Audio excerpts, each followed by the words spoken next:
Yung taong laging nasa tabi mo, kahit sa likod ng mga paulit-ulit mong kasalanan, alagaan mo yan. Nanalo ka na. Yung naiirita ka, dahil putak siya ng putak, paulit-ulit. Abiso yan, hindi yan problema. Ang problema dito, yung pagiging kampante mo, na akala mo lahat nasa ayon. Nagiging bulag, pipibingi ka sa mga sinasabi niya. Maniwala ka. Ikaw yung magiging problema. Dahil ikaw yung magiging lason sa relasyon. Yung sa tingin mo konting paliwanag lang kinabukasan, tahimik siya, wala siya sinasabi, okay na kayo. Umiiyak na sa gabi yan, hindi mo lang alam.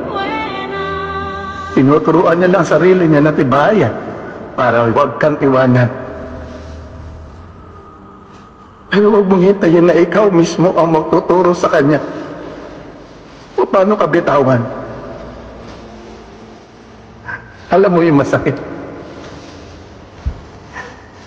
Yung ikaw mismo magbubukas ng pintuan para makapasok ang ibang tao na magpupuno ng mga pagkukulang mo.